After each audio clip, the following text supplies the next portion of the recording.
having some kind of a broadcast. Oh no, 15 out of 15. Hey J-Bone, we are live. Okay, cool. Hey, what's up, buddy? How's it going? Gotta hang in there during this dip on that Uniswap and Polkadot, bro. Trust me on that one. We'll be good as soon as this dip is over, I'm sure. You know, I always invest right before a dip. It's so funny. I always make a buy and then the whole market crashes. But it'll come right back. It'll be nice. Anyhow, I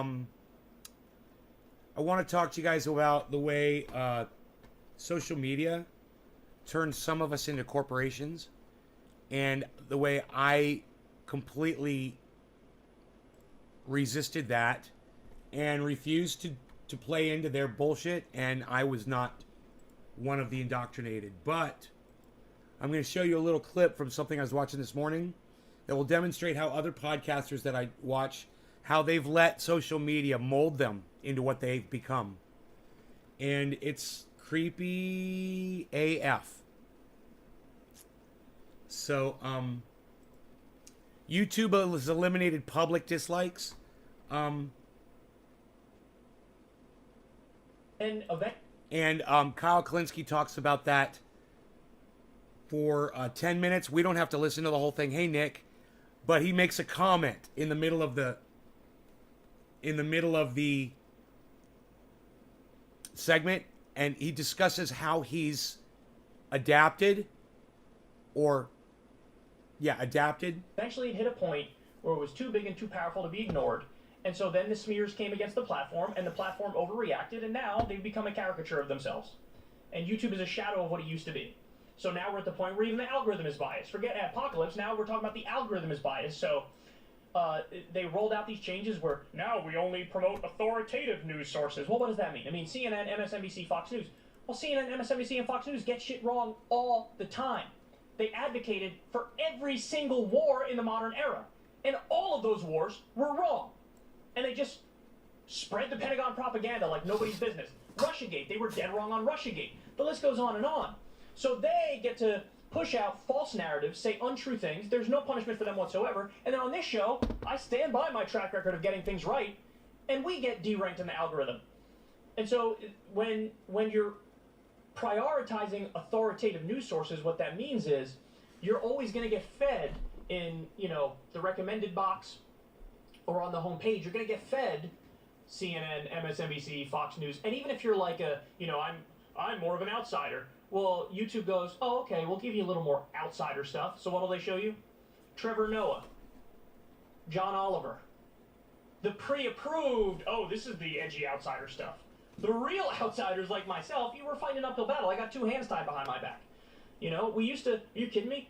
The way it worked on YouTube is you'd have exponential growth. Once you hit a certain point, you grow really fast because so many people already watch your videos, so they share it with new people all the time. And so you grow 40,000, 50,000, 60,000 subs a month. That was standard back in the day. Now, totally ground to a halt. Nothing. Now, look, that is a gigantic overreach on the part of YouTube. You say, oh, let's reel it in 50%. Even that's unfair, but at least then there would still be sub growth. Now there's just not. And by the way, it's not just me, because some of you will no doubt watch this and say, well, no, it's just Kyle's falling off his game or this or that or whatever. It's not just me. Virtually everybody who's in this space has seen a massive cutback on new sub growth and views, and I think there's a hierarchy. I really think there's a hierarchy. I think that, and now this part's all speculation, and the YouTube rep I work with, who's a great person, who I love very much, very nice person, I don't even think they tell the YouTube reps everything. I think they keep them in the dark. They swear up and down, no, it's not like that. They're liars. Look, I've been doing this for nearly a decade. Thanks, Liquid Amber. I know how it used to be, and I know how it is now. And I know that the policies change because they fucking announced it when the policies changed. So I think there's a hierarchy. I think you could be like tier 1, tier 2, tier 3, tier 4, tier 5, tier 6, tier 7. I think cannabis it's a bunch of them. Kills cancer. And for a show like mine, we're definitely in like the bottom half of the tiers, and we get screwed. So this is just another way in which they're making YouTube less open, less free, less committed to alternative viewpoints, and it makes it worse and worse and worse and worse and worse. And unfortunately, listen, people can say, oh, well, try this other platform or that other platform. It's so established and it's so big and it's the central place and it's been like that for so long that it's not feasible to just start ground up on something else. It's not. It's just not. So what the real answer is, in my opinion at least, is whether it's Facebook, Twitter, YouTube, or any other giant social media platform, what you need to do is regulate them like public utilities. Expand First Amendment protections so that, they can't just arbitrarily ban people based on a whim. And, you still can't do direct threats of violence, you still can't do anything like that, but you would lean much more heavily on the side of free speech. There's a new bill proposed, something about tweaking the algorithm to make it more fair, make it more based on merit. I'm going back. I missed it. I'm going back 2 minutes in. It's on you, Son? son, just like it's on me. There was a time when I read all the comments and looked at all the likes and dislikes and looked at the reaction. And look, overall, even though I thought I had a thick skin, I'm probably a relatively sensitive dude. And you see a couple of comments that you think are unfair criticisms. And then what happens is you're a human. I hit my capacity very quickly for the amount of that I can take. So if I see 2 or 3 of those comments, like, okay, I'm done for the day. So you don't want to ruin the rest of your day because some schmuck was being unfair against you. But it's on... I almost never will I allow this show to ruin my day. I mean, I might take something that's from the show and go talk to somebody outside the show, but it doesn't ever ruin my day. I walk away from the show. I've learned, man. You don't do that, Kyle. You do not base your happiness on how well your fucking podcast goes, because there's good podcasts and there's bad podcasts, and if you were to do that, you'd have a lot of bad fucking days. You gotta let that shit go. But that's not what I'm here to talk about. On me! I don't run to YouTube and say, please, ban everybody who doesn't say nice things about me. Take away the dislikes publicly. What are my hours? I usually go on around 6:30 in the morning, my time. That would be about 9:30 your time, I think. Or 8:30 your time, 9:30. Then I go on around noon or 1 o'clock my time. Or 4 o'clock, 3 or 4 o'clock. And then I'll usually do 6 or 7 p.m. And sometimes I'll do a late night. That's generally my hours. I'm pretty easy to find. Hey, Enoch. By the way, there's also practical implications to this too. I don't know about you guys, but whenever I have a technical problem, or let's say I have a product and I can't find the manual to figure out how it works, you go to YouTube and you say a tutorial on how to do X, Y, or Z, or how to, put together this piece of furniture or whatever it is, and there's always something there and you can watch it.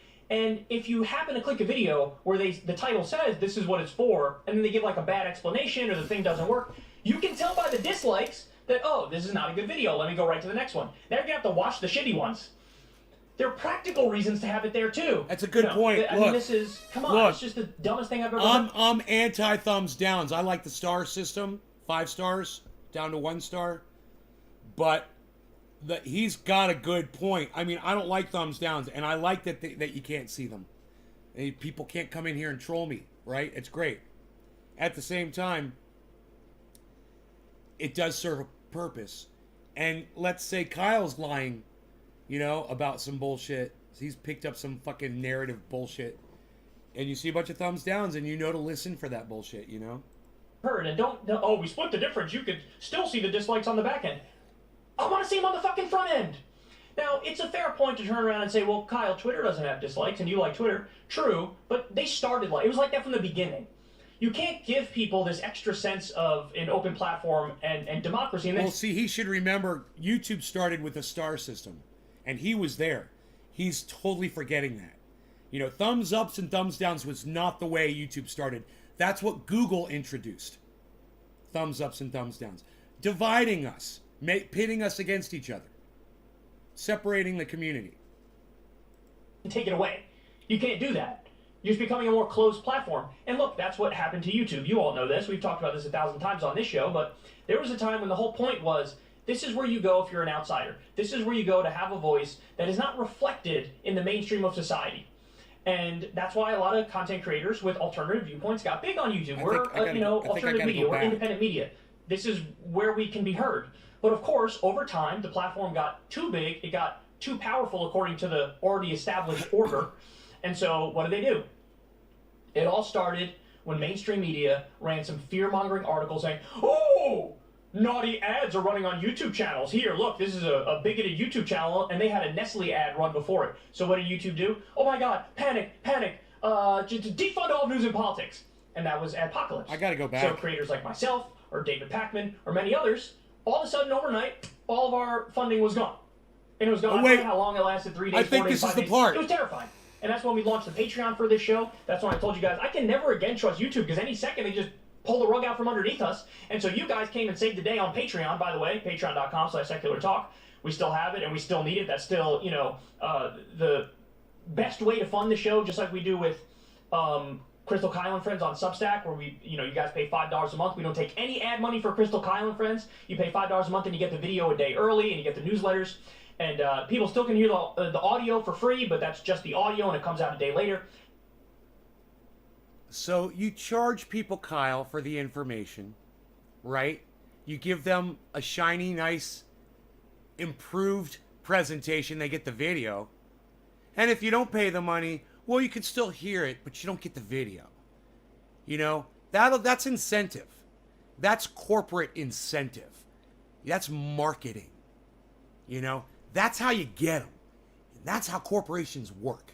And look at him sitting here, justifying taking money from his audience while he complains about the corporate controls of the thumbs up, thumb down system from YouTube, while he sits here and tells you about how he's taking money from his audience members to sustain what he's doing. He's completely corporate, man. He's promoting the whole goddamn thing. And when he started on YouTube and when I started on YouTube, it wasn't to make money. It was because we had a message we thought people wanted to hear. And we wanted to share that message, and we enjoyed people listening to it. That was all it was when we started. Hey man, we've got our own channel. People will listen to us. It wasn't, hey man, I've got my own channel, and if you join my Patreon, you can pay as much as you want. Or if you give us $5 a month, you get the video. And you don't get to see the video if you don't give us $5 a month. If you want to see Crystal Kyle and friends, you have to pay for that content. He has become exactly what he's trying to call out. He's trying to call out the corporate monsters of social media. How dare they take away the thumbs up, thumbs down system the way he liked it. Not me, not necessarily. I'd rather have 5 stars. While he sits there and tells you, oh, make sure you come give us $5 so you get all the content promoting. And this is the icing on the cake. He's got this, you can see it, look, behind his ear. He's got a earphone in his ear with a wire going back behind his jacket. Do you think there's anyone there talking to him at all while he's doing a short 10-minute upload? Not even live? Do you think there's actually someone there? What's that? What is that? What's the haircut? You know, the same haircut that Sagar's got. He is so indoctrinated on so many different levels. And it's like I told you at the beginning of this show. Not me, man. Not me. I don't play in any of this bullshit. I'm not here to fuck around at all with this social media bullshit. They've corporatized the entire game, and I'm not playing into it. Sometimes I give you guys shit for free. I'm not trying to make money off of you.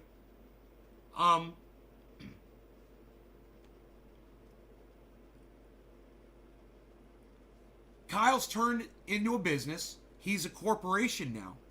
He acts like a corporation, and he's lying like a corporation too. Because to me, lying is calling out YouTube for their bullshit while sitting there and promoting his $5 a month Crystal Kyle and Friends show. And saying how awful what social media does while he sits there and begs for money. You know, hey Kyle, here's an idea. Get a job, buddy. Get a normal job, then you don't have to charge your fucking audience. How about that? And let me just say this. Nothing Kyle Klinsky has ever said to me was worth paying for. Ever. Realize this platform is not democratic. It's not open. It's not free. It was for a while, but then eventually it hit a point where it was too big and too powerful to be ignored. And so then the smears came against the platform, and the platform overreacted, and now they've become a caricature of themselves. And YouTube is a shadow of what it used to be. So now we're at the point where even the algorithm is biased. Forget Apocalypse, now we're talking about the algorithm is biased. So he says now we're at the point where even the algorithm is biased. Kyle, the algorithm has been biased since they wrote the algorithm. The algorithm is bias. Period. As soon as they wrote a piece of software to say, watch this video and not that one, it was biased. I mean, I can't believe that, you know, when something affects Kyle, all of a sudden it becomes a situation worth talking about. When it affects him. Do you know how many years I sent him messages telling him, dude, man, I started on this platform when you did, and you've done so well, and I'm doing so bad. Can you fucking help me out? Can you help me out somehow, man? Can you do an article and cover what's going on? No. He never would. Never wanted to mention the fact that other people were being censored. No, not cannabis-related people. No. I wasn't worth his time. I begged him. Please, man, look at what they're doing to me, man. I was doing just as good as you, and now all my shit is going to shit. While you're going straight up, and my channel is going straight down. After Google, right? And as soon as his channel was affected by Apocalypse, oh, then he went into high gear, wanting to help himself. Oh, under the guise of, oh, look at all of us being attacked.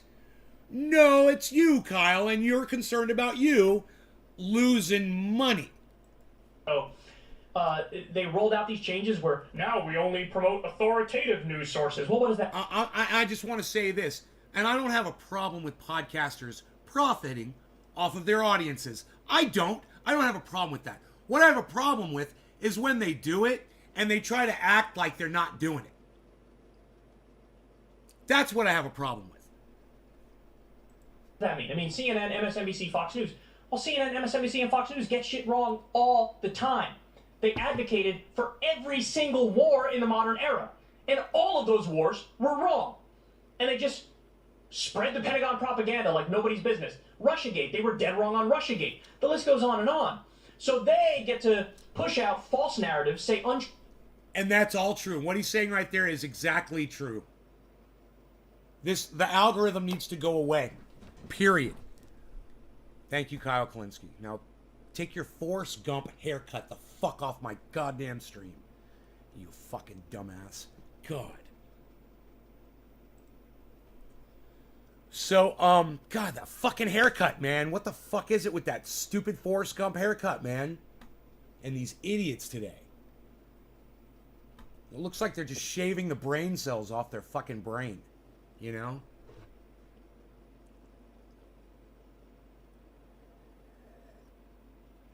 Hey, Dommy Dom, what's up, buddy?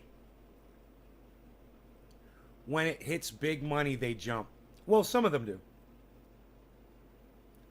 You know,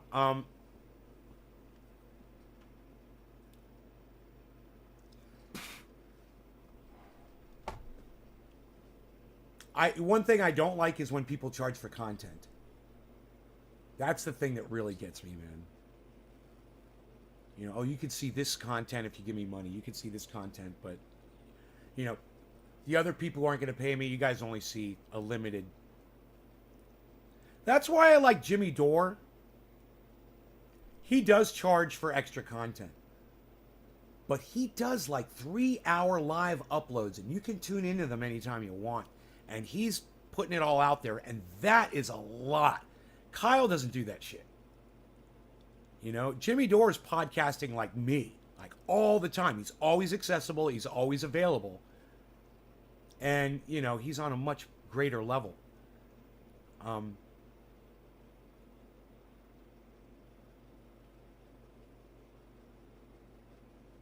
I would love to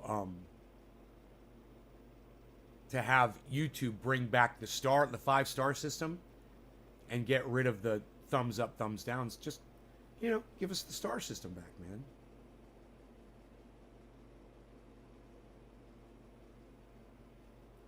But it's beyond that, isn't it, guys? It's beyond that. I mean, that's not going to help, really. Bring back the star system. No, man. Space, star system. We're going through it in our spaceship. It's dark and death. Light. Life. Life. Life. When it hits big money, they jump. All right, we've been hanging here on the goddams for a while. So look,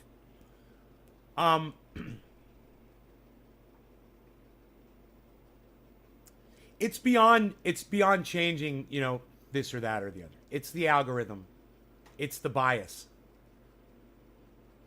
and YouTube is dead because of the algorithm. Algorithm killed the YouTube podcaster.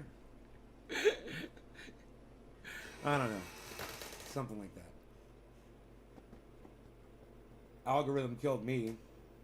I got 11 viewers! Hey, 11 of you! Hey, all 11 of you! Yay! The algorithm. I don't blame y'all. You know, I'm early. About a half hour early. People aren't expecting me quite yet. In some places, I'm sure. I'm not going to check for a while to see if I'm even live. Shirley Ann Christopher, Amy Marie Holloway, hello, Seymour, cheers.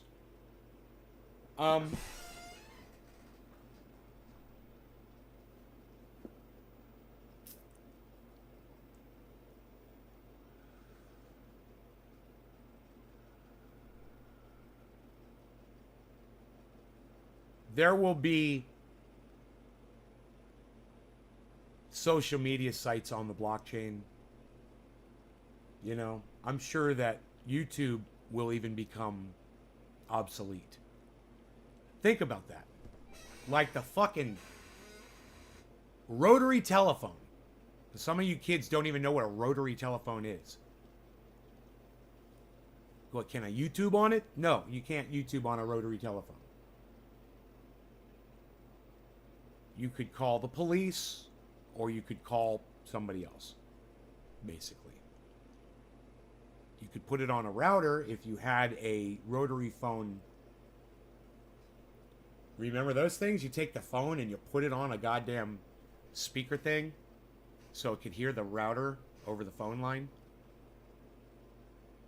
Count me 12 times. Now I can. I have more than one personality. Oh, count me 12 times. Oh, dude, 100%. Laughing my ass off, I do.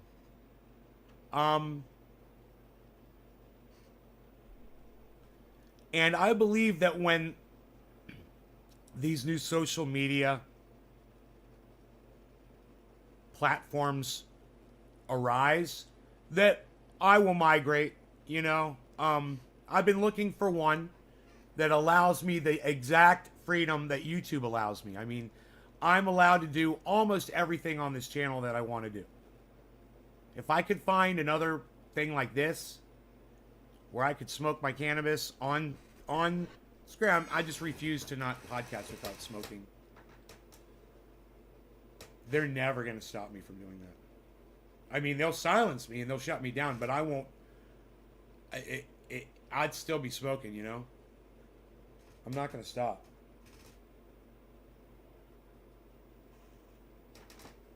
You have one that's a piano. An old phone. Best phones to have was old style. That had all kinds of styles. Yeah, like the cat one with the eyes on it that went back and forth. The black and white cat phone. The cartoon cat. That was pretty fucking cool. The red phone, you know.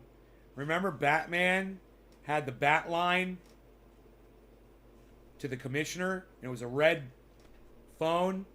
It was a rotary phone, right? Can't remember.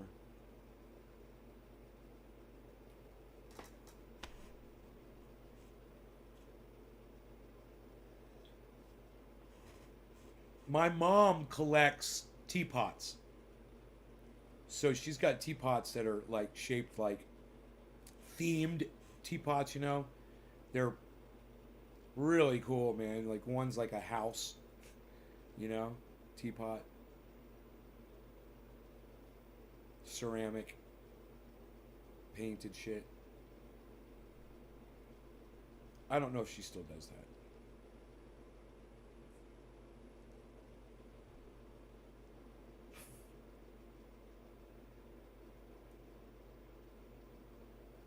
Now we collect NFTs. Used to collect baseball cards, now we collect NFTs. Hey Don, what's up?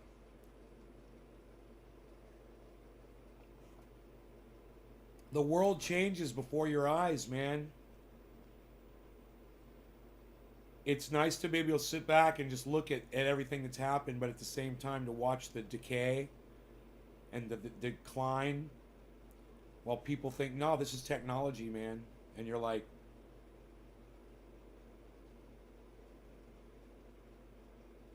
you're disassociating with reality. There's a reason for that. It's because reality really sucks.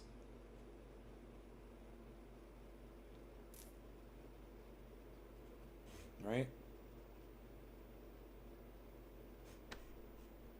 Perfume bottles, Avon bottles. Yeah, you know, there was this dried up lake bed where you could find ink wells. People would use. It was so weird. People would buy an inkwell at the store, you know, and dip their quilt pen in it in a glass thing with a cork in it. And then when they were done with that, they'd throw it in the middle of the fucking lake. Isn't that weird? People were just awful, man. Hey, I'll just throw this glass in the lake. You know, even back in the 1700s, 1800s, people were doing that shit.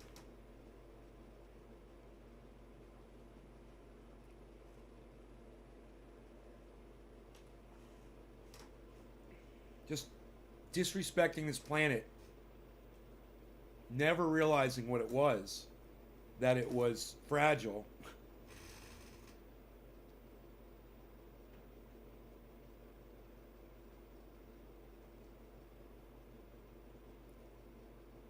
I have one that kind of look like a door handle.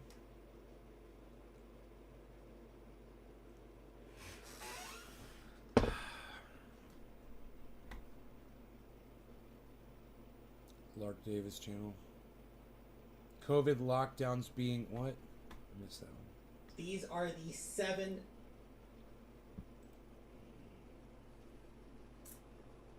Bitcoin crashing, don't panic.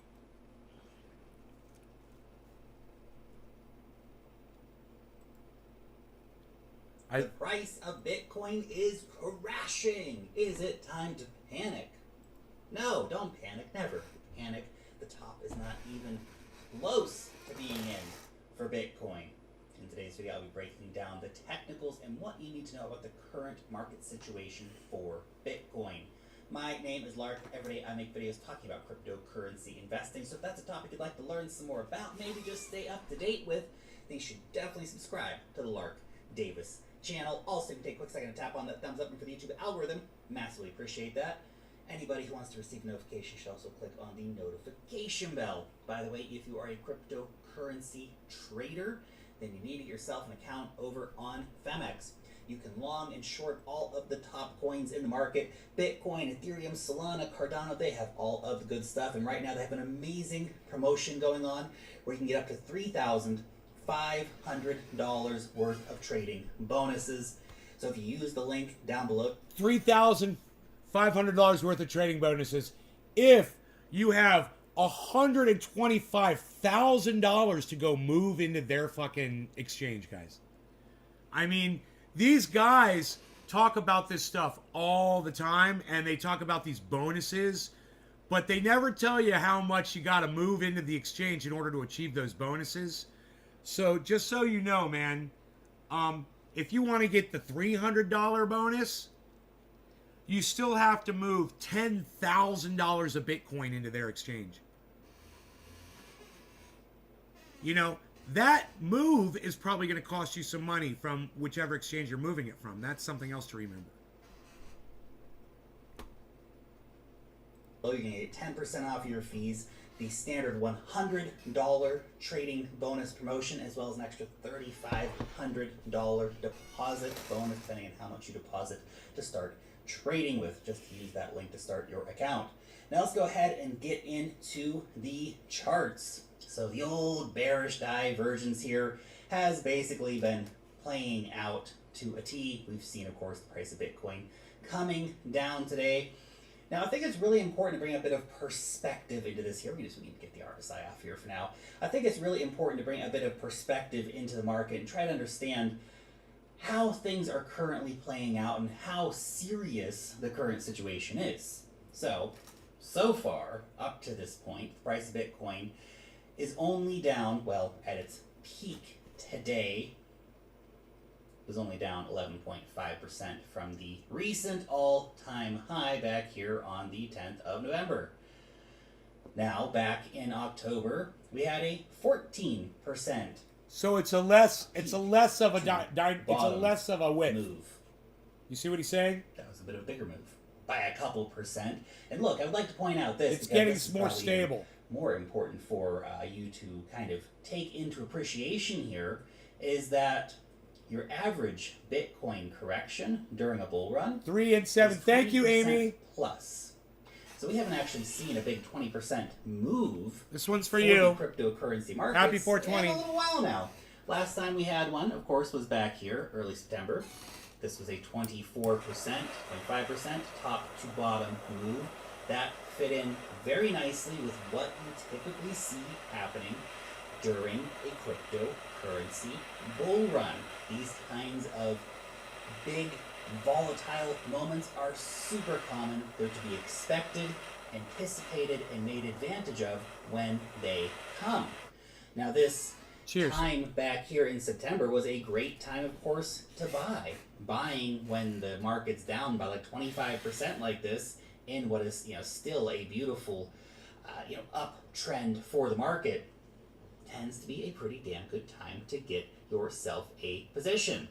Now, of course, that was led by the 20% flash crash, but it did finally bottom out around 25%. So just to give you that perspective that the current 11.5% crash is nothing. That's nothing. That's literally a Tuesday in Bitcoin. Literally a Tuesday. Nothing too exciting going on here. Nope. There you go.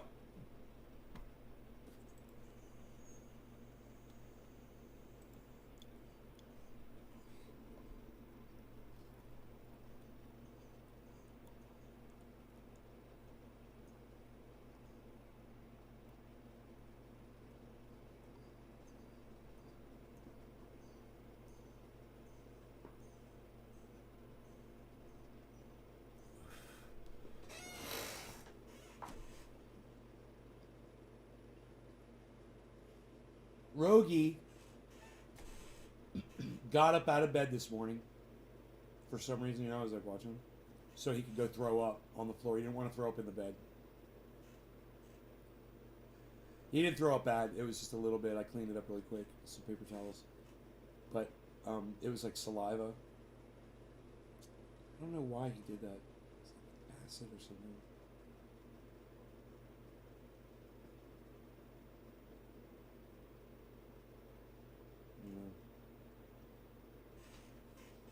He doesn't usually do that. He's so cute, though. He's like, oh, you got a bed. You didn't want to throw up on the bed. Aw. He's got to go down these stairs and shit. It's an ordeal for him. He has to stretch his legs out. He knew he was going to throw up. It's funny.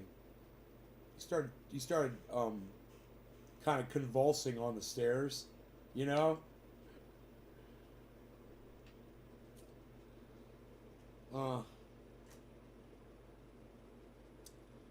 So, hey, Ernie, let me help you out there. Have a great life, dude.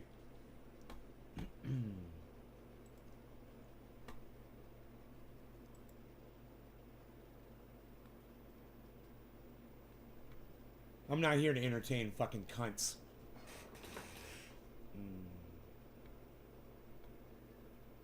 How's that? Is that exciting enough for you, stupid cunt bitch? How's that? Is that good? Is that better?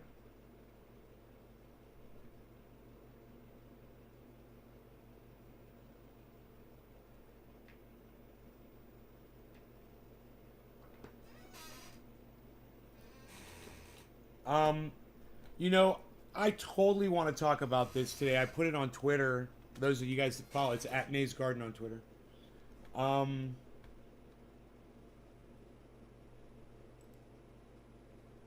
You should see this fucking video.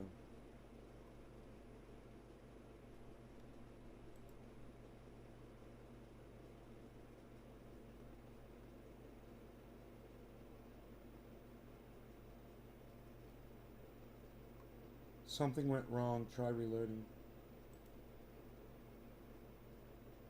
How social media turns us into corporations. I wonder why it's not showing the video.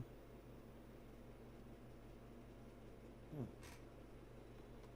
Weird. On Twitter.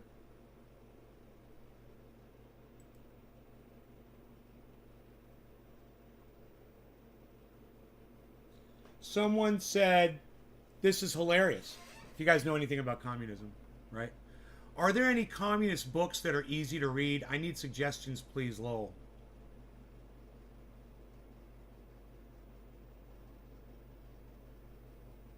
Shit's not loading on my fucking screen for some reason.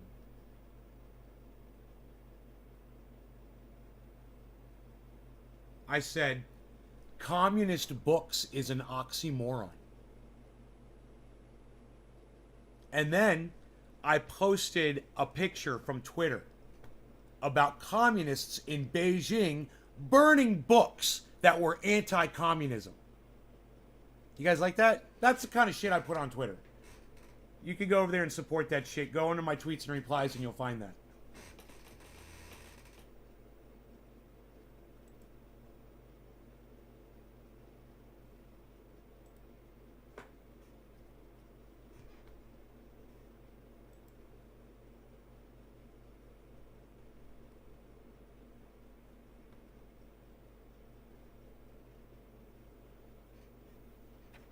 Dude, my Twitter's not working right. It's driving me crazy. I'm putting my mouse over people's profiles and it just shows a black square. Nothing's loading right. None of the videos are loading. What's going on, man? Am I still live? My dog's wound on his paw's better. I've been using chairs for a while. It's much better now, thank you. Right on, dummy.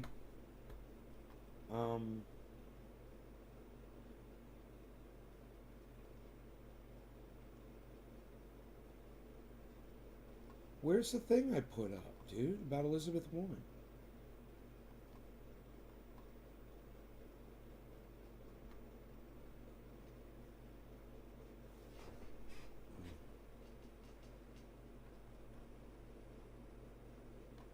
Where's my fucking retweet? Oh, that was probably on another account, man.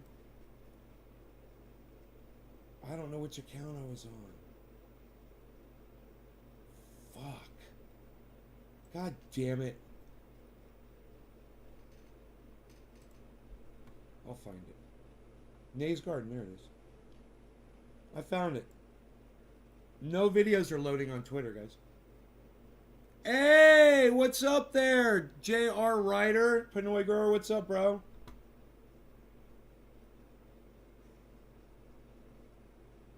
I'm enjoying your wares right now, brother. Literally, hi, HAF. I'm reloading Twitter. I don't know why videos aren't loading. So weird. There it goes. Now it's working. Now none of the videos were loading. Now all the videos are loading. Are terrible for the environment. You guys want to watch something great? Watch this video with me. And understand, all of these cunts are fucking lying cunts. Bought off by fucking the Fed and corporations. All right? Remember that. Here you go. Let's get high. Let's do some dabs with J.R. Ryder and watch this video.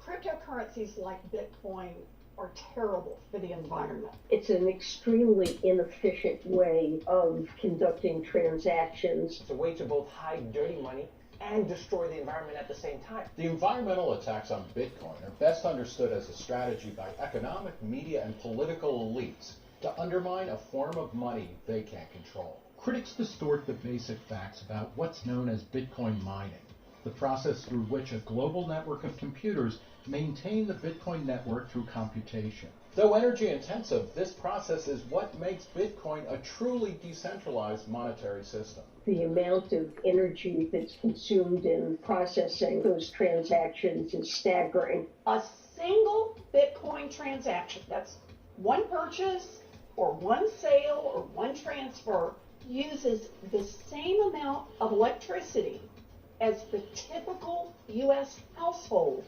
uses in more than a month.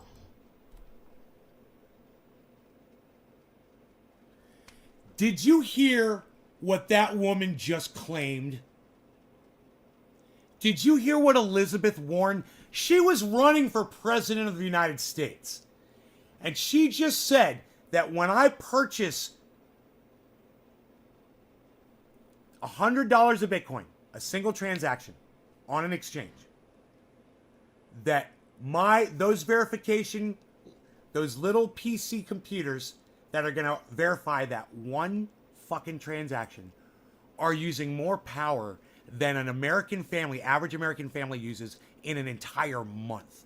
Taking hot showers, doing the laundry, doing the dishwasher, watching TV, having computers, air conditioning, heat running.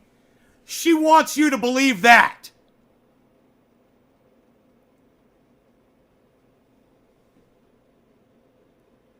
I've seen the processor. I've seen rows of the processors that run those transactions. There's no way they're using that kind of fucking power to do one transaction. It's such a fucking lie. This woman wanted to be president of the United States of America. Just so you know. I mean, it's bad enough that Donald Trump was out there saying that, climate change is a Chinese hoax. That's bad enough. But you need to understand, all of them are psychotic. I want you to hear her say this bullshit again. A single Bitcoin transaction, that's one purchase or one sale or one transfer, uses the same amount of electricity as the typical U.S. household uses in more than a month.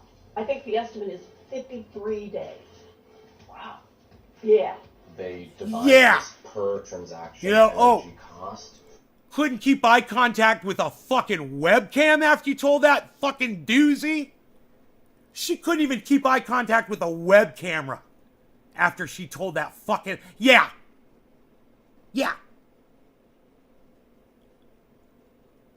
Figure, and then they extrapolate Bitcoin's... As the typical U.S. household uses in more than a month. I think the estimate is 53 days. Wow. Yeah. They devise this per transaction energy... Wow. Yeah. They... Wow. Yeah. They... Wow. Yeah. Wow. Yeah. Wow. Yeah. Wow. Yeah. Wow. Yeah.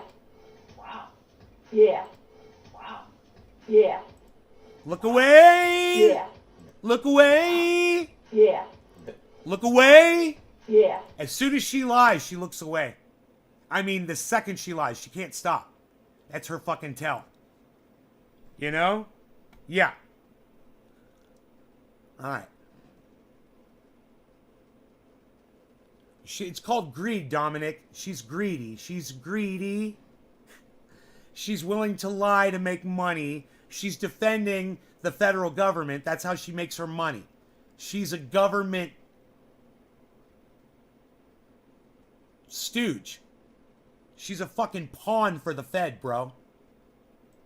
They devise this per transaction energy cost figure, and then they extrapolate Bitcoin's transactional load to hundreds of billions per year. Nick Carter is a partner at Castle Island Ventures. He's written a series of influential articles about Bitcoin and energy. On the basis of this somewhat, illusory per transaction energy. No organic cannabis. Cannabis doesn't test for all. Cheers, everybody. That Bitcoin will grow rapaciously in its energy footprint. In fact, as the Bitcoin network grows to support additional transactions, it doesn't require additional energy. Just as the Federal what do you Reserve know? Building's electricity bill What do you know? increase with every ATM withdrawal. The electricity consumed by mining isn't used to power individual transactions. It's used to secure and administer the foundation layer of Bitcoin's monetary network, which can then be extended almost infinitely. Bitcoin transactions and Bitcoin's energy use are not really correlated. An additional marginal transaction doesn't really add much energy outlay to the Bitcoin system. The energy used by Bitcoin miners has increased significantly, and it will continue to grow. But the media's claims are outlandish. In 2017, Newsweek boldly predicted that Bitcoin was on track to consume all of the world's energy by 2020. One of the most commonly cited figures comes from a 2018 two-page analysis published in Nature Climate Change and trumpeted by the New York Times and other outlets. Bitcoin's growth could single-handedly push global temperatures above the tipping point of 2 degrees. One of the most commonly cited two-page analysis published climate change by the New York Times. Bitcoin's growth could single-handedly push global temperatures above the tipping point of 2 degrees Celsius. Bitcoin's growth could single-handedly push global temperatures above the tipping point of 2 degrees Celsius. Effectively, it makes some very questionable assumptions about Bitcoin to derive this extrapolation of Bitcoin's future carbon footprint. It finds this cartoonish figure that Bitcoin could increase the world's temperature by 2+ degrees. Which is completely inconsistent with the way Bitcoin works. Nature Climate Change went on to publish 3 rebuttals, pointing out the implausible assumptions used to generate its figure, including the same fallacy of calculating an energy cost per Bitcoin transaction and then assuming a linear increase as the network grows. So how much energy does Bitcoin mining actually consume? The Cambridge Center for Alternative Finance estimates Bitcoin uses just over 100 terawatt hours per year, which is less than gold mining and many other residential and industrial activities. Critics routinely invoke the idea that Bitcoin uses more electricity than whole countries to generate attention-grabbing headlines. But that's also true of many industries. And if Bitcoin were a country, it would rank 32nd out of 59 tracked by the Cambridge Center. And for what it's worth, Bitcoin's market cap is over $1 trillion, far more than the GDP of many of the countries to which it's compared. Now, do you understand what that means? What that means is Bitcoin is using the same amount of energy as these countries are, but producing more economy than these countries are. Way more profit for more people than these fucking countries are doing. Do you understand what that means, guys? So listen to what he said there, because that's an important point. Listen to this right here. Industries. And if Bitcoin were a country, it would rank 32nd out of 59 tracked by the Cambridge Center. And for what it's worth, Bitcoin's market cap is over $1 trillion, far more than the GDP of many of the countries to which it's compared. Critics also tend to ignore that miners are incentivized to use energy that would otherwise go to waste. That's because electricity is hard to transport over long distances, while Bitcoin mining can happen anywhere that there's internet access. So miners gravitate toward energy sources with excess capacity. They will go to the Amazon, they will go to the Congo, they will go to Siberia, they will go to Antarctica, to the middle of the ocean. They'll go wherever the cheapest energy is. Alex Gladstein is Chief Strategy Officer at the Human Rights Foundation. He points out that Bitcoin miners lose money in competitive electricity markets because the cost of the power they consume exceeds their earnings. Bitcoin miners can only pay like 2 to 5 cents per kilowatt for the energy. Industrial nations, consumers pay 10, 15 cents, and in developing countries, they pay 20 and 40 cents. What I'm concluding here with is that Bitcoin miners need like energy that nobody else wants. In the western United States, mobile Bitcoin miners are already running on electricity derived from unused natural gas from oil wells that can't be captured because there are no pipelines to carry it. Gladstein argues that Bitcoin can be used as a spur to develop more renewable energy in underdeveloped countries, remote locations, and even existing landfills. A recent industry survey put Bitcoin mining sustainable energy use at around 56%, a figure that will likely grow. Bitcoin miners are like a sponge. Any excess energy bubbling to the point where it becomes cheap enough for them, they will soak it up. There are computers all over the world right now spitting out random numbers around the clock in a competition to try to solve a useless puzzle. To claim that Bitcoin mining is useless is the essence of the government's case against Bitcoin, because it's this component that directly challenges state power. The work being carried out. Understand that. It's useless to her because she doesn't have Bitcoin. It has every freaking utility for me and anybody else who's investing in it. We're making money. I'm able to take care of things I wasn't able to take care of before because I have an excess of money. Bitcoin is allowing me to do that. She says it's useless. Hey, who here has a use for crypto or Bitcoin? Anybody? Press 1 in my chat if you do. Press number 1 if you disagree with Elizabeth Warren that Bitcoin is not useless. She's such an idiot. By this global computer network is press 1 in my chat. Thank you. Thank you. Thank you, Pinoy. Thank you, Nick.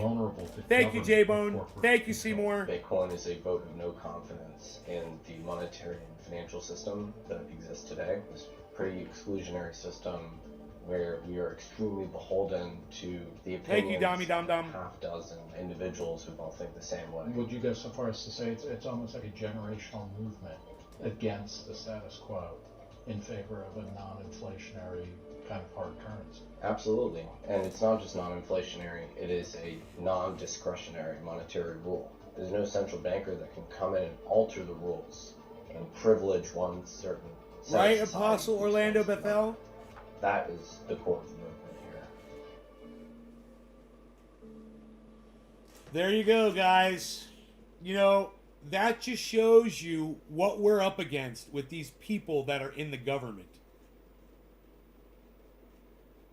Elizabeth Warren, Jessica Yellen. You know, I do see that there are a lot of people in the Senate who are supporting crypto. And they're behind it. So it's a good thing. Cunts like Elizabeth Warren, cunts like Jessica Yellen, they need to be voted the fuck out because they're fucking dumb dinosaur cunt bitch cunts. Cunt bitch cunt motherfucking cunts. I can't say it enough. Fuck them.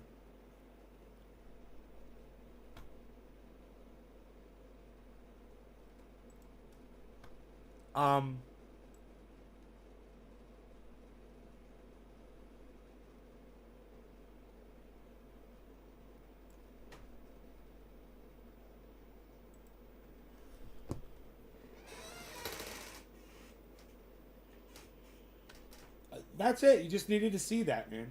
I don't really have much to say about it.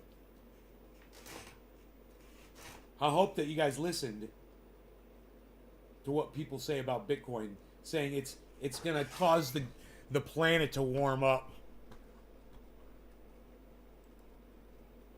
It's the Bitcoin, guys. That's what it was. It was the Bitcoin that caused the goddamn global warming.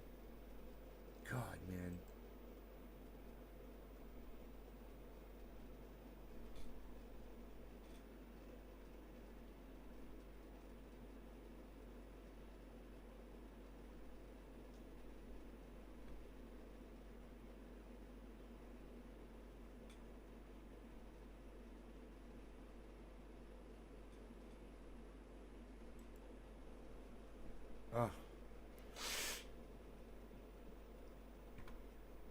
Let me see this.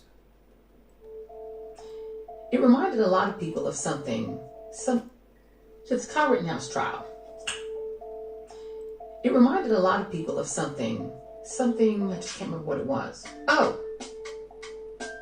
the Brett Kavanaugh hearings, in which Brett Kavanaugh, who had been accused by a high school friend of committing sexual abuse of her. Whoa. Let me just stop you right there. How the fuck does the Kyle Rittenhouse trial remind you of Brett Kavanaugh? And isn't it weird that she said that's what was on everybody's mind? I have no idea what the fuck she's getting at here. Cried his way through the hearings to make him a permanent member and Associate Justice of the United States Supreme Court. Oh, does she think that Kyle Rittenhouse's breakdown of crying had any bearing on this trial whatsoever? Okay, I don't. Hey, you guys, if you don't think Kyle Rittenhouse's crying that one time that he was talking about that one thing that one time had anything to do with the bearing on this trial, like I don't think it did, press number 1 if you agree with me. Did his little breakdown thing, whether it was true or not, do you think that affected the jury at all? They're still deliberating. They weren't able to figure this out after a day. So, I don't know what she's getting at here. This is kind of weird. And his tears turned out. And let me just say, I fucking hate her. Okay? I hate this fucking dumb bitch. But I digress. To be more powerful than the tears of Christine Blasey Ford, which were the tears of an alleged victim. But in America, there's a thing. No. This is a fucking murder trial, and you're comparing it to a justice becoming a lawyer becoming a Supreme Court justice. Hearing. You're talking about a trial versus a hearing. Nobody looked at Kyle Rittenhouse's trial and thought of fucking, except for you, because you're so triggered by white people, aren't you? You fucking racist bitch. Let's keep going. About both white vigilantism and white tears, particularly male white tears. Really white tears in general, because that's what Karens are, right? They Karen out, and then as soon as they get caught, green waterworks. White men can get away with that too. And have we already established that the term Karen is a racist term on this show? If you agree that the term Karen is a racist term, press number 2 on my live stream right now. If you agree that the term Karen is racist, like the definition says it only applies to a white woman, press number 2 on my live stream. Is the term Karen racist? Press number 2. Seymour agrees. Yeah, the term Karen's racist. Anybody else?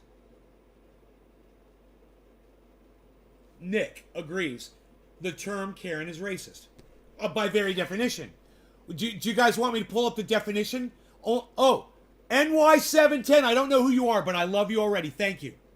Yes, NY710 agrees. Thank you for pressing 2 in the chat. Yes, the term Karen, it's provably racist. So she is using a racist term. She's provably racist, as I've already said. Now she's using the term Karen. Listen to her use it. Really white tears in general, because that's what Karens are, right? They Karen out, and then as soon as they get caught, green waterworks. White men can get away with that too. You know, it's funny. She bears such a strong resemblance in the way she's acting to Tim Black right now, that it's like he literally does that whole thing where he goes and then he gets serious again. I think she's been watching Tim Black. Hey, great. You know, at the same time, he's guilty of the same thing. You know, I'd love to hear his take on this. I'd love to hear Tim Black's take on what I'm talking this video. I wonder if he could keep it as real as me. Let's go on here. Let's see what else she's going to say. And it has the same effect. Even as the right tries to politicize the idea that masculinity is being robbed from American men by multiculturalism and wokeism. Okay, that's true. You know, the whole goddamn Jordan Peterson thing. You know, we've been emasculated, eh, by the women, eh? They cut my penis off, eh? I don't know what to say, eh? I've got a big education and I can use big words, eh? I'm sorry. I'm sorry. I know that was bad. I'm sorry. I was trying to do Jordan Peterson. I'm sorry. My apologies to all of my Canadian friends out there. I know you all hate fucking Jordan Peterson too. But wasn't that what that whole thing was about? You know, oh, you poor males, you're being emasculated, if that's the correct word, by women and by your portrayal, the way you've been portrayed by the media. Oh, you poor white men. You know, most of the white men that I know, they don't seem so affected by that. They just go on with their lives and they ignore shit like this. But I digress. Let's keep going. They still want to be able to have their tears. So my friend Jahan Jones, who writes the brilliant The Read Out blog, wrote a great piece about this. And if you want to read it, you're going to be able to read it right here. No thanks. That's it? That's it? A little promotion there? Not interested in anything else you have to say. If you're a white man and you want to cry about something, I want y'all to know you have my support, and you should have full society support. And yes, Brett Kavanaugh and Kyle Rittenhouse, those were fake tears on both accounts. I totally agree with that. But she's not talking about that. She's branding all white people, including the women, she said Karens, and all white men. Basically, just a blanket racist statement from a fucking racist cunt. There you go. Well, you know, we should just call this show today an expose on fucking cunts. We're just covering cunts today. Let's put this cunt off my goddamn, out of my fucking sight, because she fucking disgusts me. You fucking racist cunt. So it's Kyle Rittenhouse trial. Oh, shut the fuck It up. reminded a lot of people of some.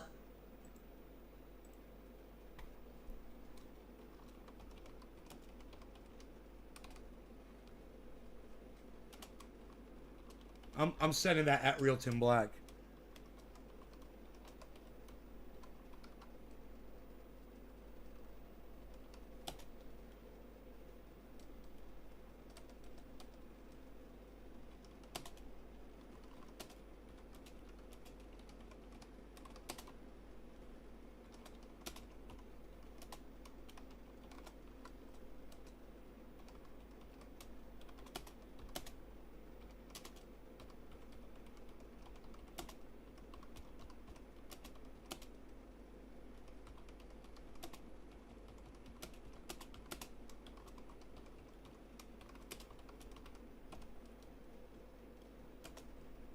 So I'm sending a tweet to Tim Black. I said, racist much? At Real Tim Black, what do you think? The term Karen is by definition racist. It mainly refers to a white woman. I would love to hear your take.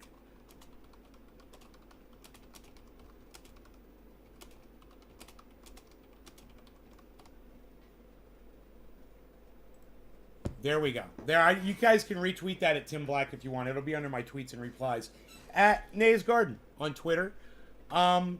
Maybe I'll check Tim Black right now.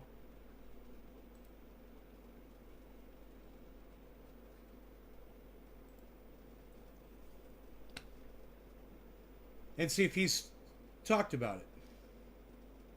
True Talk Tuesday. True Talk Tuesday.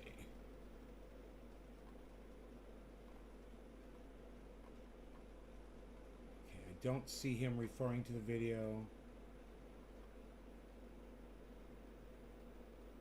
He probably covered it. I would think he already covered it. November 15th, 20th, 19th, 18th. Why isn't this in order? 10 hours ago. 10 hours ago. Patreon. Huh. 2-hour show. I wonder if he covered it.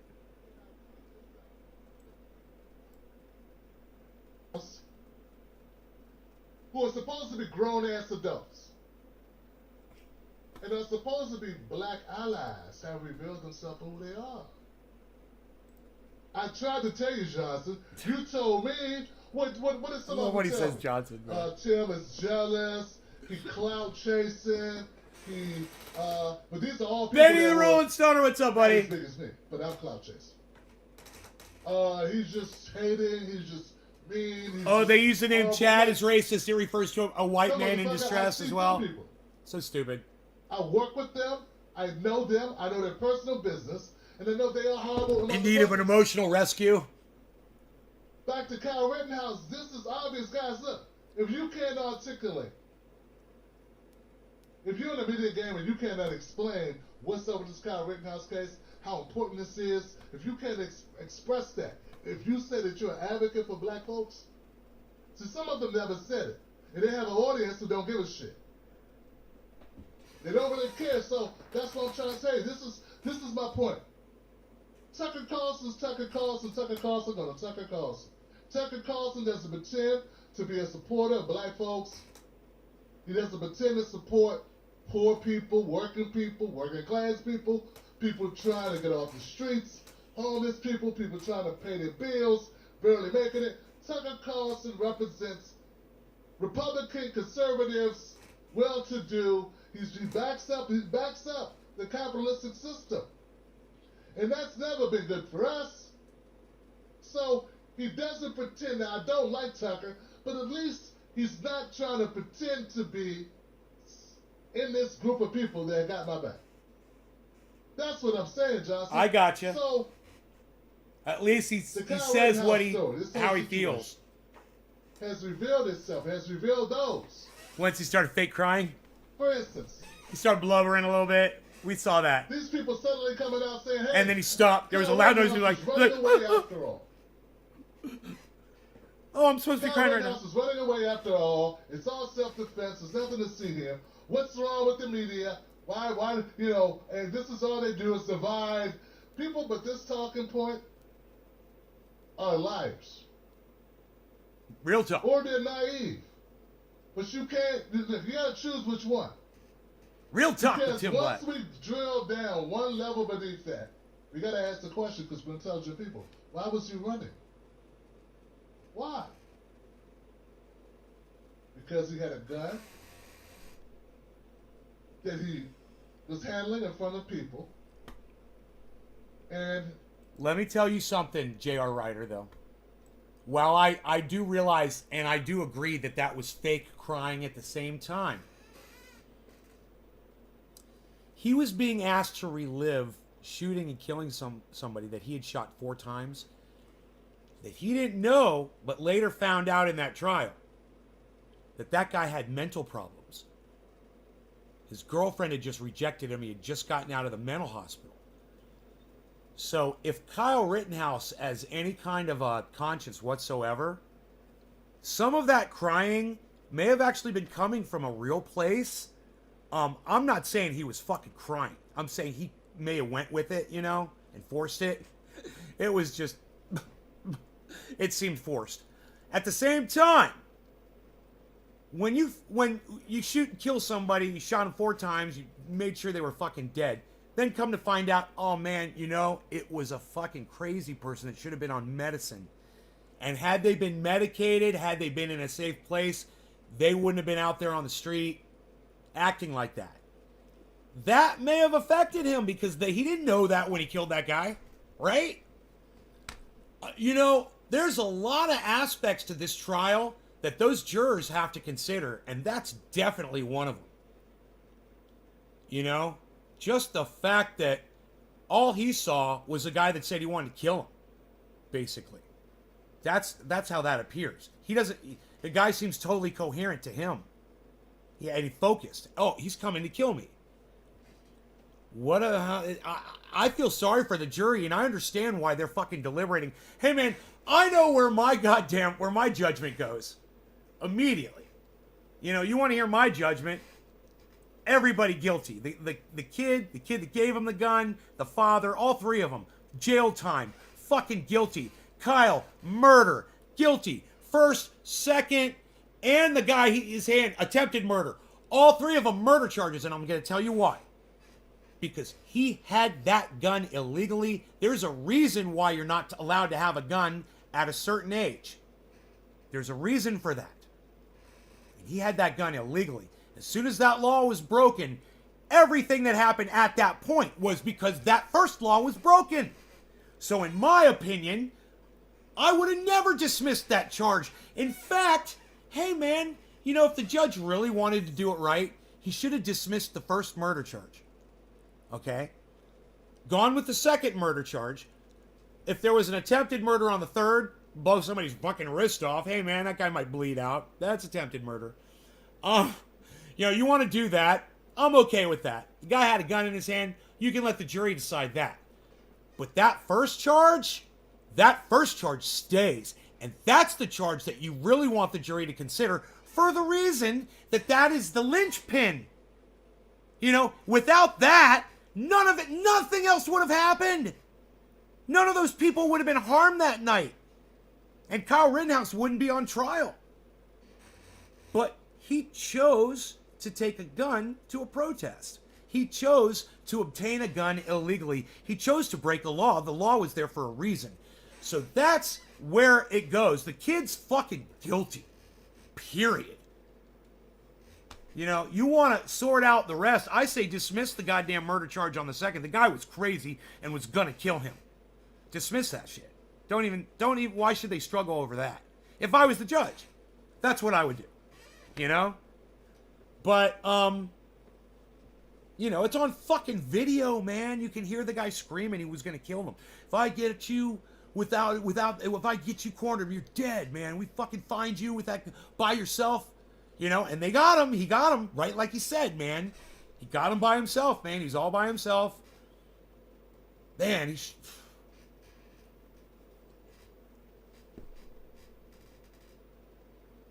yeah, are you just seeing it?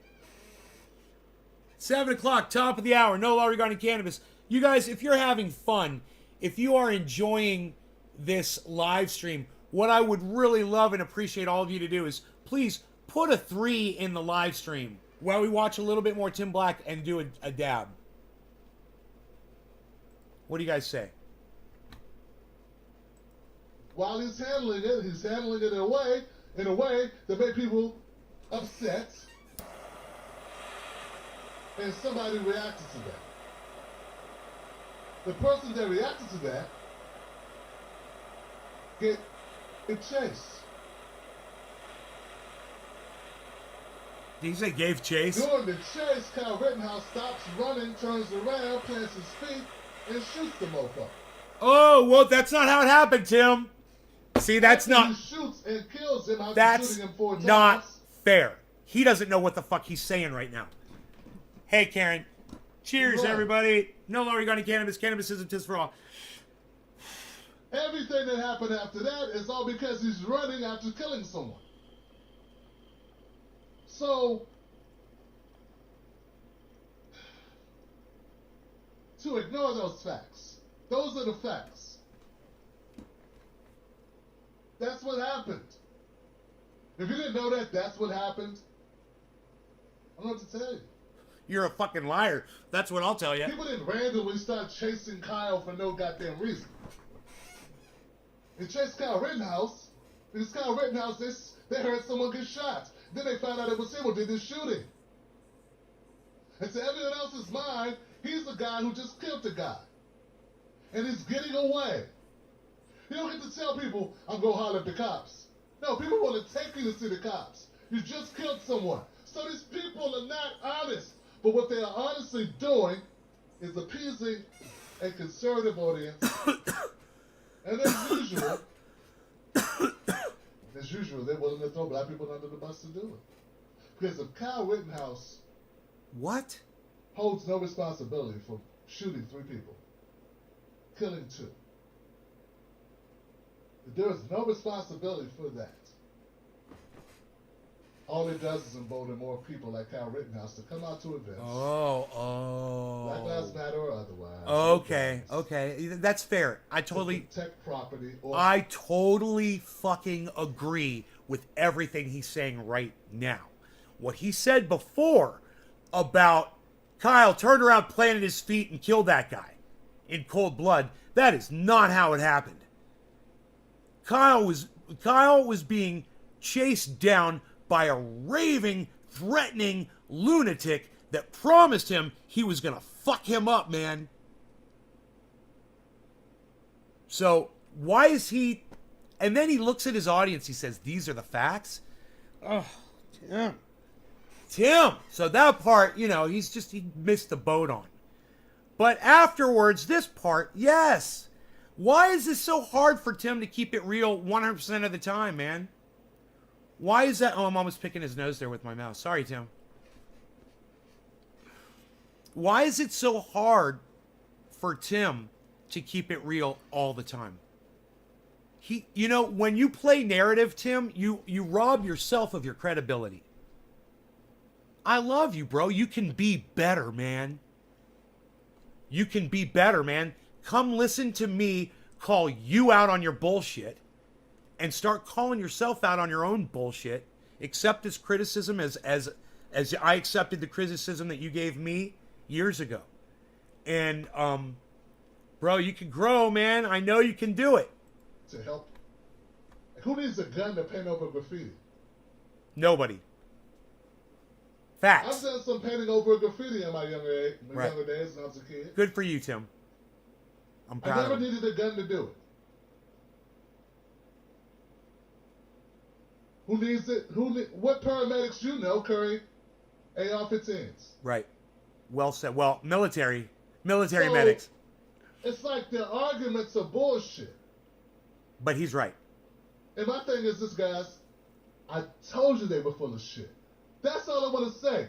I told you they were full of shit. They're proving it to you, and you don't care. Tim, listen, Tim. More people would care if you filled in the other spaces with reality instead of your bullshit narrative. Because listen, you don't need to spin this to win this. That's what I'm trying to say. Listen to me, bro. I agree with you, and I did it without fucking saying that Kyle turned around, planted his feet, and murdered that guy in cold blood. Keep it realer. Yeah. Defense team Kyle files Rittenhouse walks motion away free. for a mistrial. You will see more problems. Hey, man, it's fair. It's fair for a mistrial. It's fair that they declare a mistrial. The judge was unfair, man. But I'll tell you what, the judge was totally leaning towards Kyle the entire time. Everybody can see that. But based on that, it's not a fair trial. It's crazy that, you know why the defense is filing for a mistrial, everybody? And they're probably going to win it. The judge is going to grant, he said he'd consider it. Because it's taken more than a day of deliberation. They haven't come out with a verdict. They thought they had it. They thought, we got this. No problem. Let's see what the jury does. Jury's like, we don't know yet. They're like, oh, fuck. We better play our fucking, our ace that we've got in our back pocket. Because they got it. This trial was no good. That is a provable fact. Mistrial. Tim doesn't get his way. I don't get my way.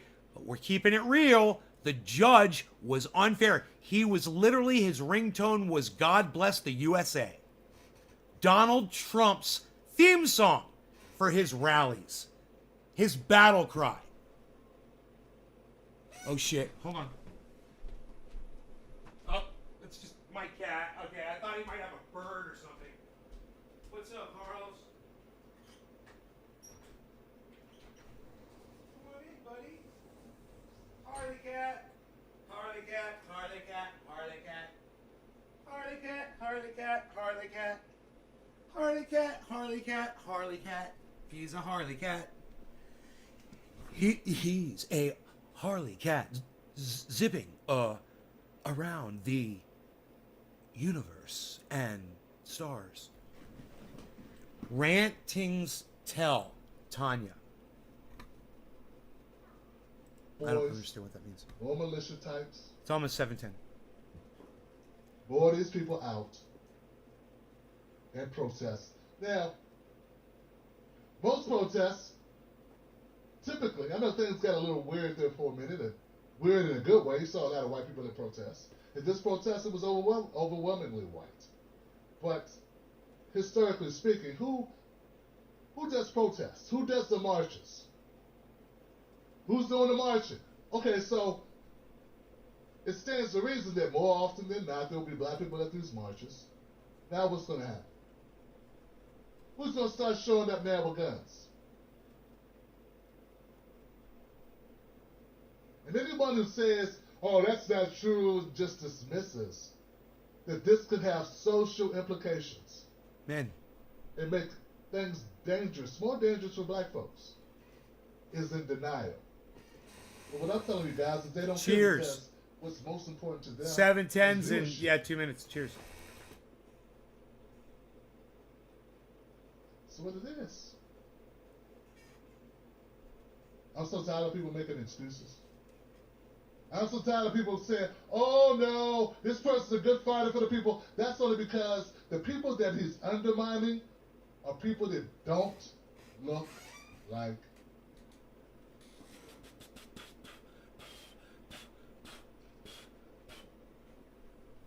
they're putting black people in harm's way by doing this. When I first voiced all my issues about Hanoi, son, so-called left, these people who I think were doing a disservice because I like policies. Certain policies, I love them. I think those policies are great policies. I want to add in reparations, a black agenda to those policies. But I think everyone deserves health care. Everyone deserves. We need to get rid of student debt. My kids got it tough. Young people have it tough. We have older people with student debt. It's not just children. They're grown adults. There are people, seniors, whose estates are impacted by student loans.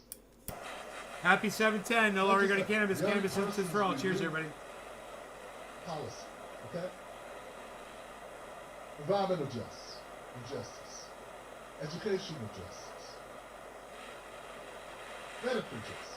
All these types of issues, these are very important. I believe in them. But I said we got to tweak it and add some reparations. We got to add some black agenda. We got to add some other policies that go directly to impacting black people in a positive way. Because if you're progressive and you say you're for the people, well, black people are people too, and America has systemically disenfranchised us by not including us in the New Deal, the Fair Deal, the GI Bill, and all we got was a raw deal. So we gotta say, hey, wait, we gotta correct this. We can't just pretend everything's even Steven and start with student loan debt when black people only own 2% of the wealth in this country. When black people only own 2% of the land in this country. May be okay with you because you happen not to be black. And if you're a black and that's okay with you, I got a problem with you. You need to go stand somewhere else. Don't stand with me, go stand somewhere else. I'm over here advocating for black people. Obviously, you're not in that group. And what I'm saying is, this Kyle Rittenhouse story puts us in more jeopardy because who gets in voting? More people are going to show up at events. I wonder. Found a way to make money, tapping into your frustration with the Democrats when he took it personal that Bernie would not come on his fucking show. Then the fucking end. And everything else has been money grab, money grab, money grab, money grab, money grab. That's all it's been. We need to be honest. Be honest. I can be honest and say, hey, I got so tired of the guy, anything that he touched, I hated. I don't give a fuck what it was. And I'm not just by myself. Is he talking about Jimmy Dore? And anybody who aligned with him, I couldn't stand. I've unfollowed so many people just because they followed this guy. He's that toxic in my book. He's horrible. And based on that frustration, I probably went after other people. I was more pissed at other people probably than I needed to be. But that's how much I can't stand what he's about, what he stands for. And his politics. And he's done nothing but prove me right. Any day I could have came out and said, I've changed my mind, he's a different guy, but I don't change my mind. His recent actions show me, look, I'm not sorry I went after Jimmy Dore. I wish I would have done it sooner and harder because the guy is horrible. He has proven to be everything wrong. Everything fucking wrong. Okay? He's the most damaging person to the side of the left that I thought was going to be helpful in getting black people some policies. I thought because the guy couldn't stand the cops, he was an ally, but he wasn't. Because that's all he wanted to do is talk about how shit cops were, but he wasn't down for putting together policies that actually did help black people. He wanted to put policies, he wanted us black people to help get policies that helps everybody. And that's not the same thing. It's helping black people directly. So anyone that... He wanted policies that helped everybody. Tim, that's the funniest thing you've ever said mad in your entire life. Jimmy Dore wanted to help everybody! Damn it! You guys want to hear that again? We got to show this to Jimmy Dore. He's going to love it. Somebody show this to Jimmy Dore, please. All right, get your phones out, people. Get ready. Tim Black saying, be honest, while his hat shows everyone his background is a green screen.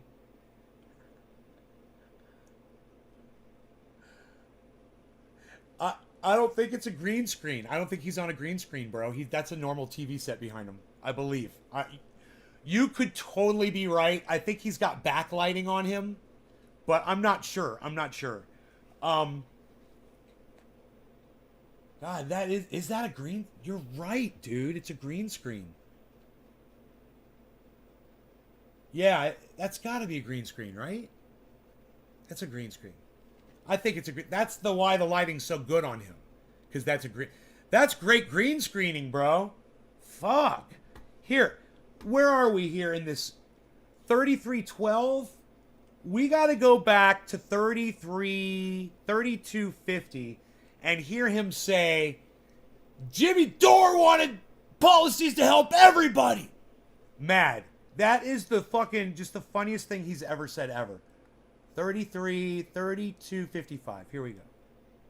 Talk about how shit cops were, but he wasn't down for putting together policies that actually did help black people. He wanted to put policies, he wanted us black people to help get policies that helps everybody.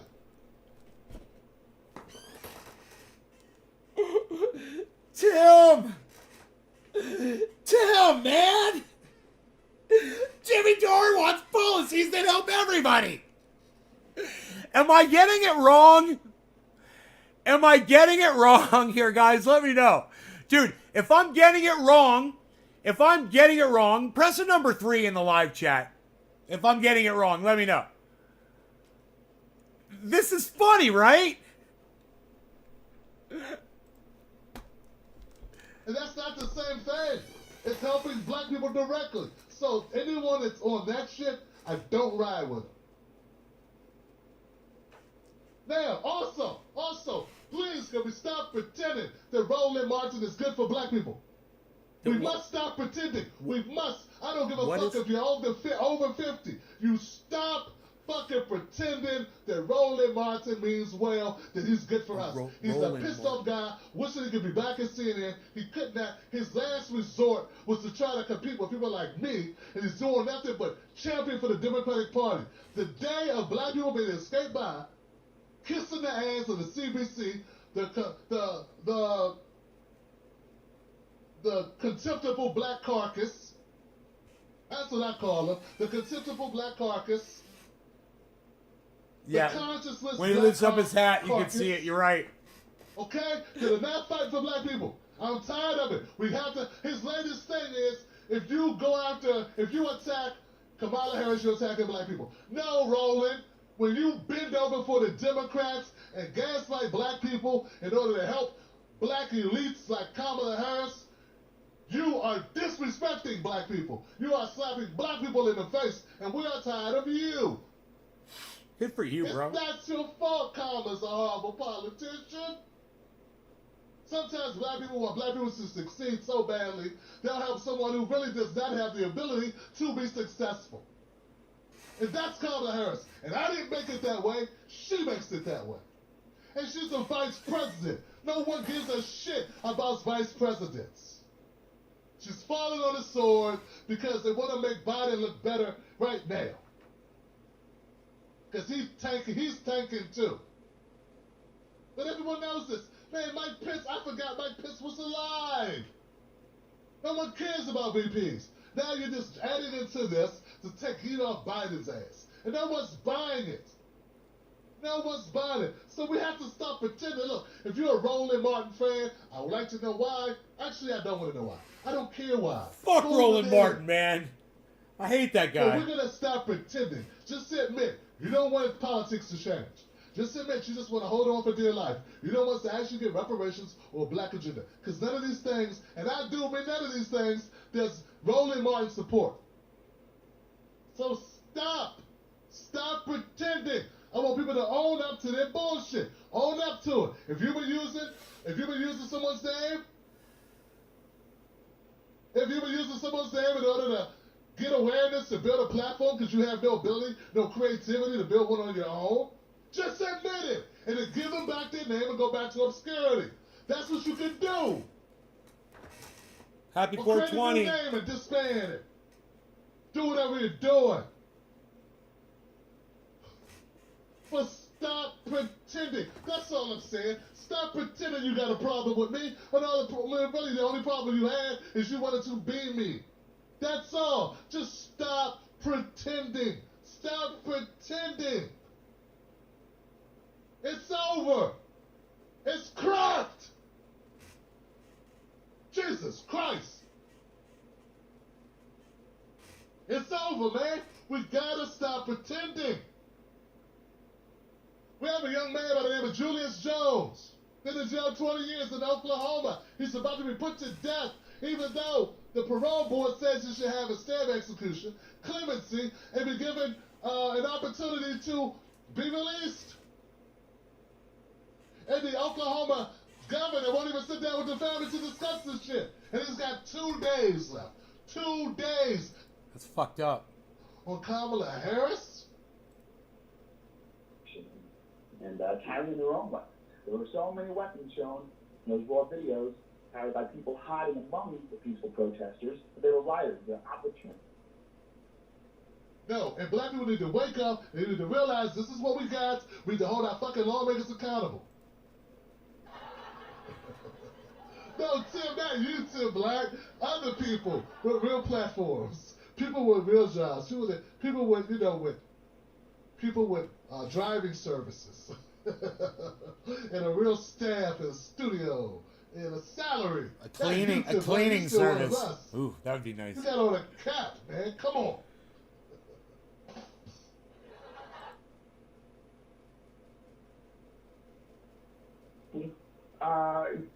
Has an illegal gun.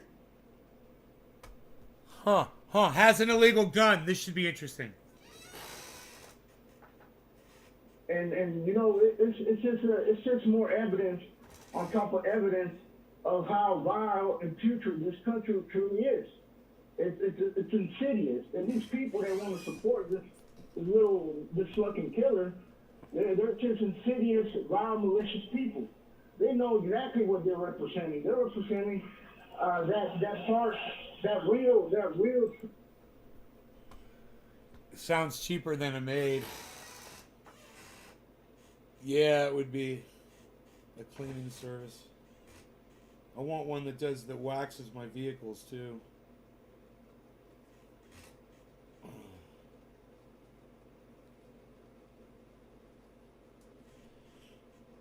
I have an orbital buffer, but it's in the goddamn storage.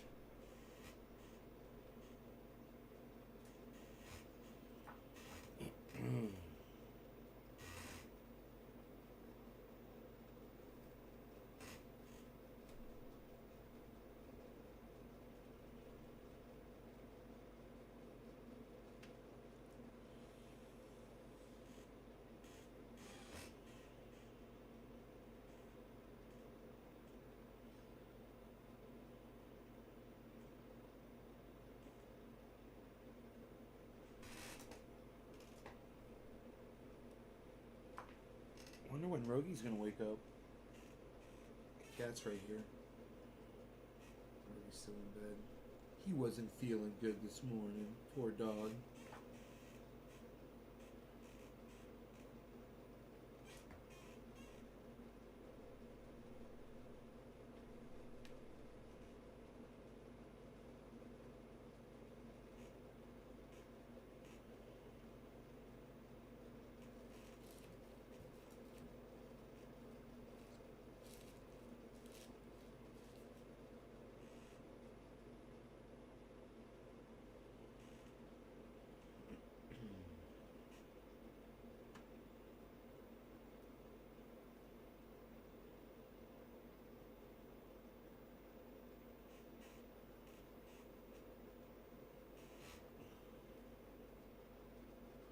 So hey. Welcome to my show, everybody. We're just chilling. I smoked some dabs, and I'm in slow motion right now. I'm feeling really good.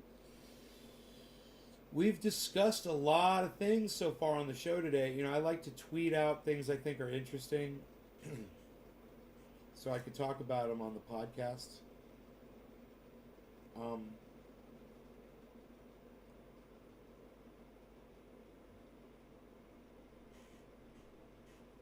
Crypto's making a recovery.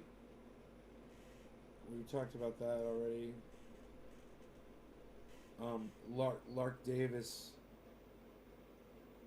We watched that video. Bees! Hey, Bees! Hey, what's up, buddy? Hey, good morning. Hey. Hey, Beezle Bop. My Beezle's here, everybody. My bees. This is the first time he's ever come over to me first thing in the morning, I think. Hey, Beezle. What's up, bees?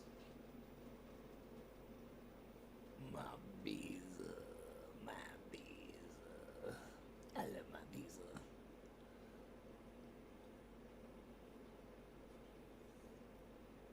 What you doing, bees? Look, put your tracker collar on. It's all charged up. He still has this little spot on his tail, or it looks like his skin's a little dry there. I gotta put some more triage oil in there. It hasn't completely healed up yet.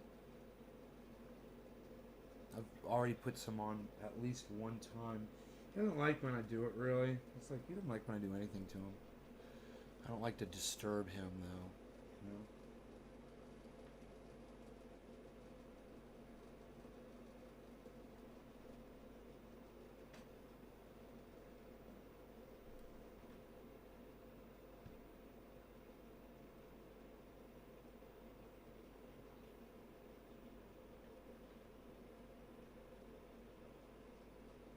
The cat was trying to play with the dog, and the dog was like, yeah, it's too. I haven't had my coffee yet.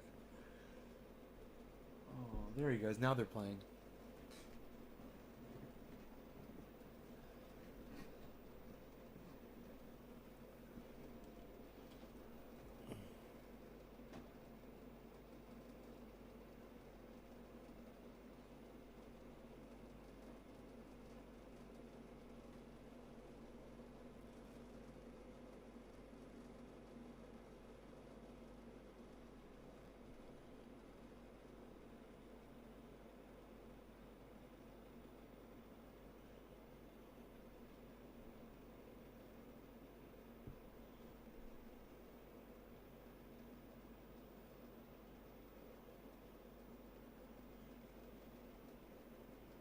Trying to get you an angle where you can see them better.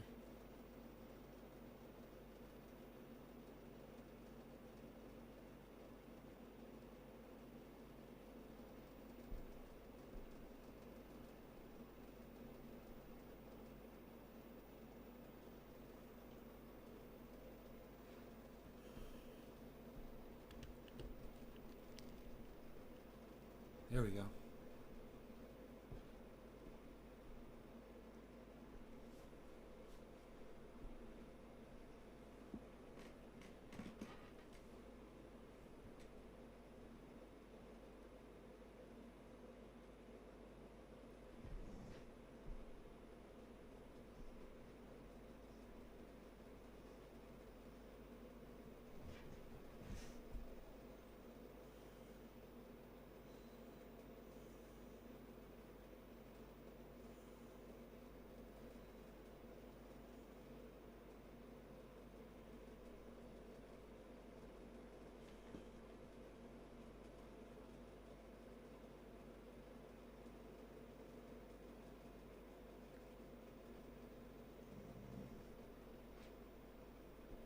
He's so tough. Oh yeah. They really do. Oh, sorry, Beast.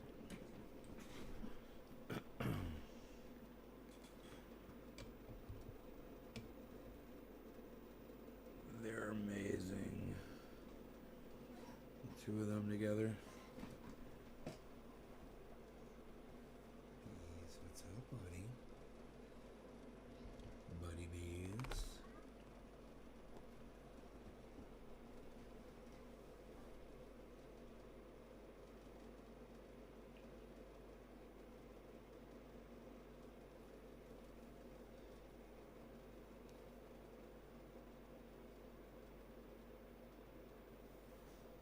You had 400 killings in Philadelphia? Why, Dom? Why are they doing that, man? What's going on out there?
Look at the cat just ignoring the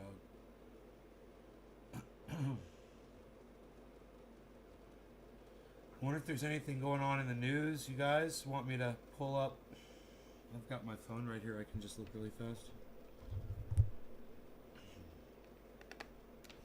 Let's see what we got here. The news on the old AP.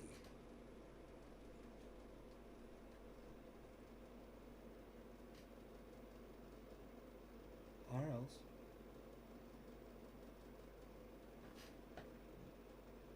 U.S. overdose deaths topped 100,000 in 1 year.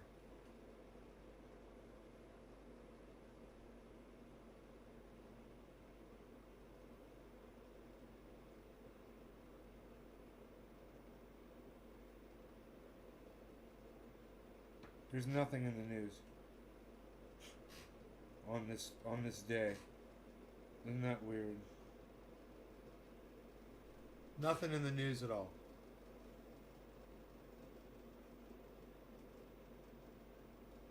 Nothing I can discuss.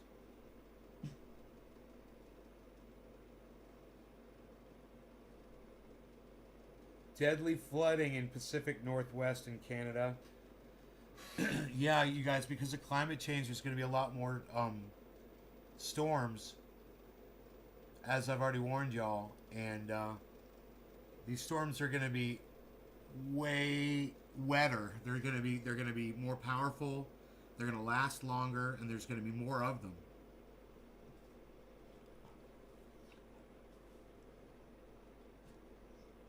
Yeah, Staples Center renamed Crypto.com Center. Yeah. So the epic battle begins. Kitty versus Doggy. Why they Beasling? Why they Beasling?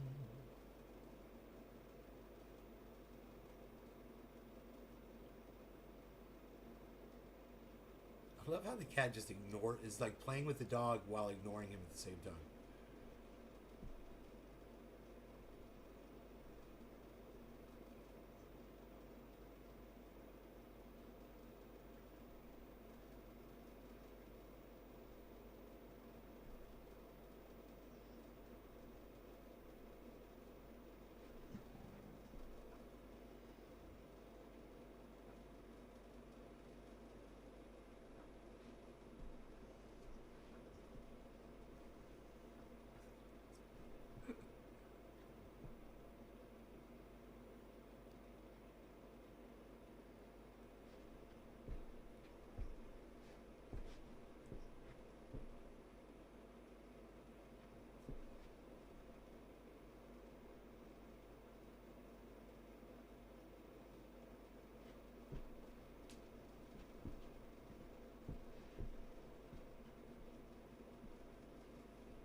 Ooh.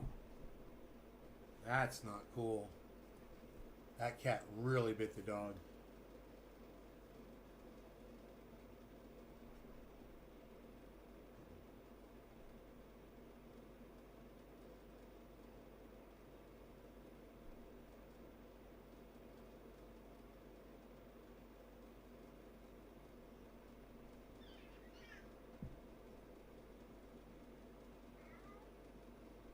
Rogan, you want to go outside? Let me put your collar on you.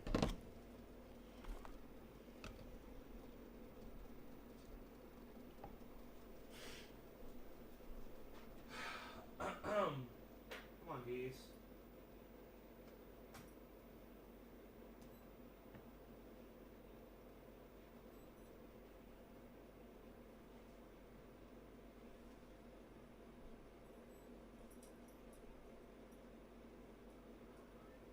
I know. Hold on, Harlesworth. Here you go, bees. Come on.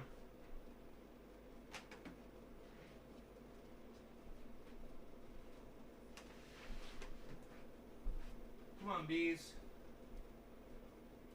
Come on, guys. Let's go outside. Come on, come on, come on. Harles, Rogan, come on. It's nice out there. 47 degrees. Rogan, want to go outside? Harley? No? Fuckers.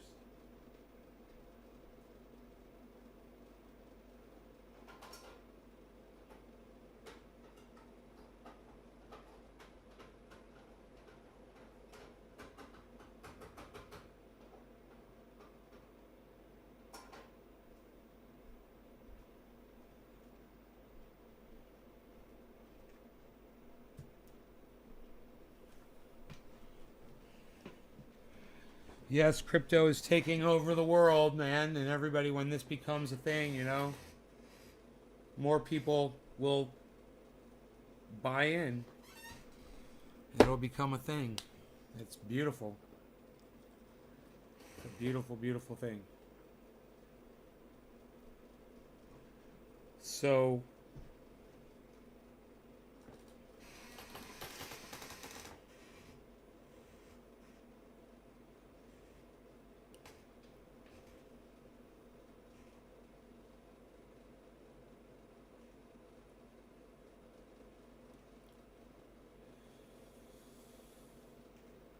you know, we could look at the market right now. Bitcoin dropped just now to 59.5.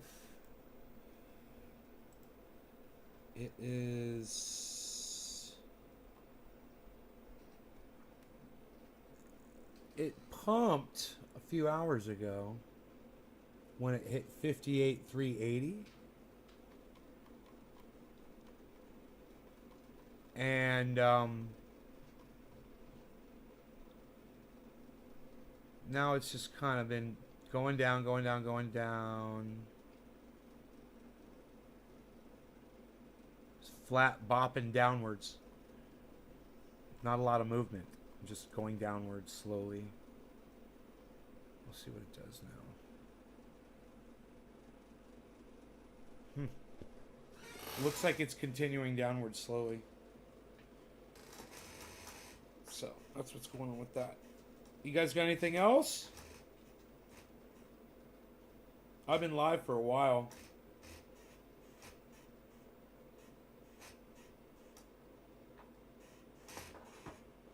Anything else you want me to talk about? Crypto.com. Ha ha ha. Crypto.com's number one. Isn't that funny? Crypto.com center. So everybody starts buying Crypto.com. My Crypto.com, I've got a lot of it. I bet you it's doing really well in my portfolio right now. Here, let me see. AVAX is number 2. Sandbox is number 3 at $3.23. Saitama is number 4. Storage is number 5 at $1.65. Doge is down to 23 cents.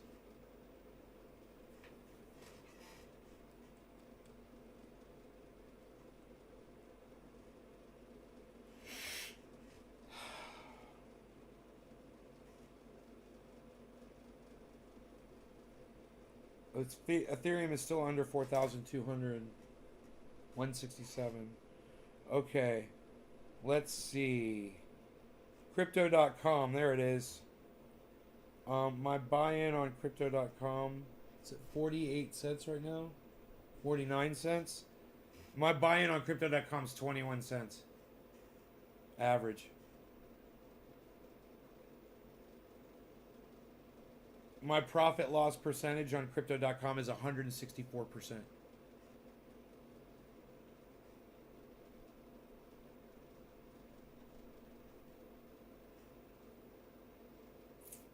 There you go. Diversification, people. People, you never know when Crypto.com's going to buy a goddamn Staples Center, you know? And you just happen to be holding the fucking crypto. That's how it works, man. Beautiful. So, you guys are beautiful people. I love you all. I'll see you this afternoon, okay? Let's say noonish, 1 o'clock-ish, my time. It's 7:40 right now, 7. About 5 hours from now or so, from whatever time you're at, about 5 hours from now, be looking for a notification on all social media from my live stream, okay? In the meantime, you'll be able to find me over there on Twitter at Nave's Garden. I love you guys. And I'll see y'all in the interim at Nate's Garden on Twitter. Bye, guys.